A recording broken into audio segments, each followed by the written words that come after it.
Hello guys, welcome back to knowledge with ऋषि।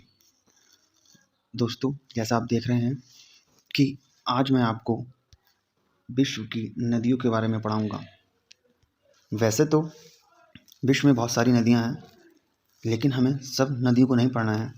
इस video में हम केवल उन नदियों को पढ़ेंगे जो पेपर के दृष्टिकोण से महत्वपूर्ण है। तो चलिए शुरू करते हैं। और इन नदियों को पढ़ाते समय मैंने एक चीज़ को ध्यान में रखकर इस वीडियो को बनाया है कि मैंने महाद्वीपों को क्रमबद्ध तरीके से रखकर उनकी महत्वपूर्ण नदियों को डिस्कस किया है, जिससे आप अच्छी तरीके से नदियों के बारे में समझ सकते हैं। तो चलिए शुरू करते हैं। विश्व की नदियाँ। उत्तरी अमेरिका महाद्वीप।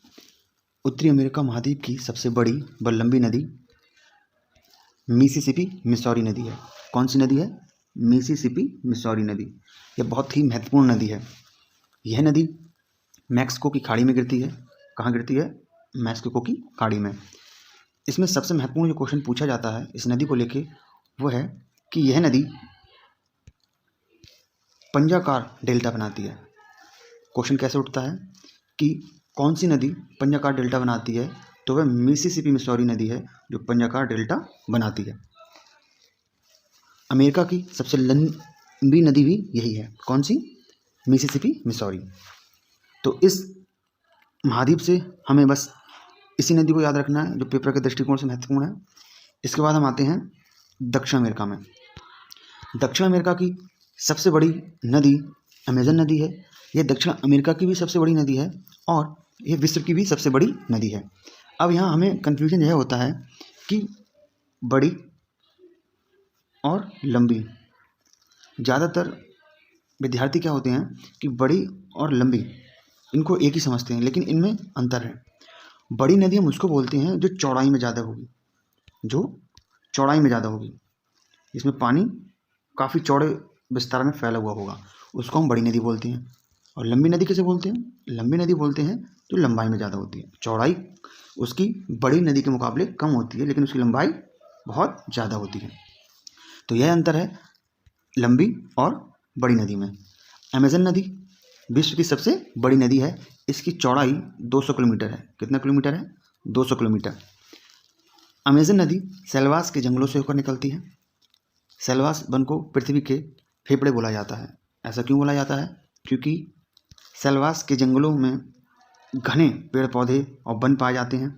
तो इन पेड़ पौधों में सबसे ज़्यादा ऑक्सीजन प्राप्त होती है पृथ्वी को, इसलिए इसे पृथ्वी का फेफड़ा बोला जाता है। उष्णकटिबंधीय सदाबहार वन को सेल्वास वन कहा जाता है। क्वेश्चन में यह भी पूछा जा सकता है कि उष्णकटिबंधीय सदाबहार वन किसको बोला जाता है? तो उष्णकटिबंधीय सदाबहार वन सेल्वास वन को बोला जाता है।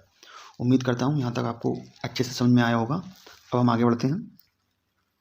इसके बाद आता है यूरोप महाद्वीप। यूरोप महाद्वीप में भी कुछ महत्वपूर्ण नदियाँ हैं जिनको हम समझते हैं। यूरोप और एशिया को अलग करने वाली यूराल नदी है। कौन सी? यूरोप और एशिया को जो नदी अलग करती है उस नदी का नाम है यूराल नदी। यूरोप की सबसे लंबी नदी है वोल्गा नदी। यूरोप की सबसे लंबी नदी है वोल्गा नदी। थेम्स या टेम्स, थेम्स या टेम्स नदी यह ग्रेट ब्रिटेन में है। ब्रिटेन कहाँ है? यूरोप में। तो हमें इस नदी को भी याद रखना है।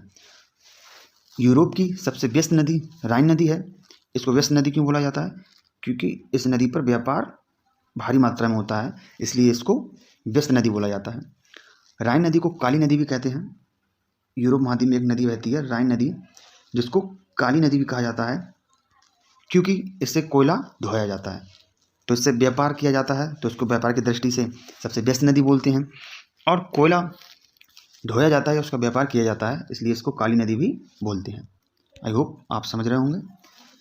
विश्व में सर्वाधिक देशों से होकर गुजरने वाली डैन्यूब नदी इसी महाद्वीप में है। विश्व से होकर सभी देशों से गुजरने वाली डैन्यूब नदी भी यूरोप महाद्वीप में स्थित है।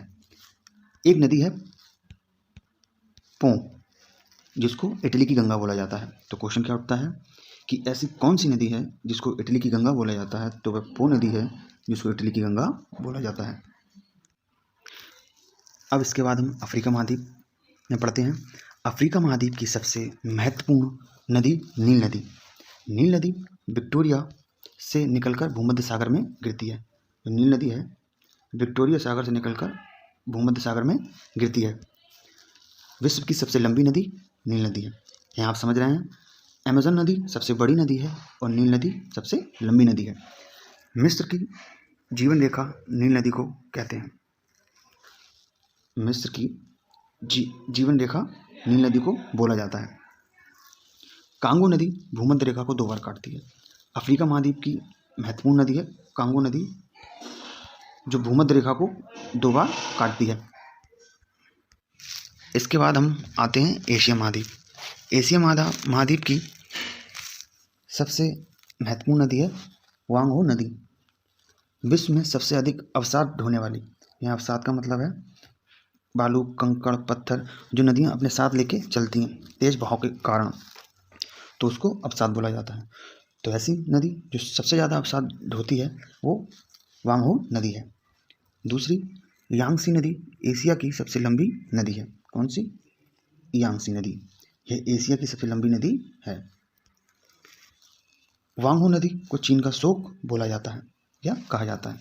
पेपर में क्वेश्चन क्या उठेगा कि ऐसी कौन सी नदी है जिसको चीन का शोक बोला जाता है, तो ऐसी वांगहो नदी है जिसको चीन का शोक बोला जाता है। ऑस्ट्रेलिया महाद्वीप। ऑस्ट्रेलिया महाद्वीप को वैसे ही प्यासी भूमि कहा जाता है, इसलिए वहाँ से हमें ज़्यादा नदियों के बारे में जानकारी रखना ज़रूरत नहीं है। वहाँ से हमें बस एक नदी को याद रखना है, मरे डार्लिंग नदी, जो ऑस्ट्रेलिया में पाई जाती है। पूछता है तो बस यही कि ऐसी कौन सी नदी है जो ऑस्ट्रेलिया में पाई जाती है। ऑप्शन में आपको मरे डार्लिंग मिल जाएगा, तो आपका सही आंसर हो जाएगा।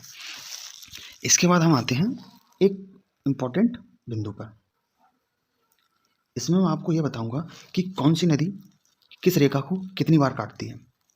इसको याद करने में भी काफ़ी दिक्कतें आती हैं, तो उसको आसान बनाने के लिए एक ट्रिक है जिसको हम जोड़ के याद कर सकते हैं और हमको आसानी से याद हो जाती है। चलिए देखते हैं। तो कर्क रेखा को माही नदी है जो 2 बार काटती है। विषुवत रेखा को कांगो नदी काटती है और मकर रेखा को लिम्पोपो नदी काटती है। तो अब इसको याद कैसे रखा जाए, यहाँ एक छोटी सी ट्रिक है। माली कम भूखा है, तो इसको हम ऐसे जोड़ सकते हैं, माँ से मकर रेखा और ला से लिम्पोपो। तो माली से बना मकर रेखा और लिम्पोपो, ठीक। फिर दूसरा आता है कि कम भूखा है, तो का से कर्क रेखा और माँ से माही, मतलब कर्क रेखा को माही नदी 2 बार काटती है। यहाँ जो भी नदी जिस रेखा को काट रही है, तो ये कॉमन है कि वो उस रेखा को 2 बार काट रही है, तो ये हमें याद रखना है। इसके बाद आता है भूखा। भूखा, भू से भूमध्य रेखा और खा से, ये हम खा से मतलब इसको प्रोनाउंस करेंगे का, मतलब कांगो। तो भूमध्य रेखा को कांगो नदी काटती है कितनी बार? 2 बार। तो ये सारी नदी जो भी रेखा को काटती हैं 2 बार काटती हैं। इसको हम एक बार और रिपीट करते हैं, ध्यान से सुनिएगा। माँ से मकर रेखा, इसको लिम्पोपो नदी काटती है 2 बार। का से कर्क रेखा, इसको माही नदी काटती है 2 बार। भू से भूमध्य रेखा, इसको कांगो नदी काटती है 2 बार। यहाँ हमें यह याद रखना है कि कांगो नदी को भी जायरे कहते हैं। कांगो नदी को ही जायरे नदी बोला जाता है। तो आई होप आपको ये वीडियो अच्छी लगी होगी। धन्यवाद।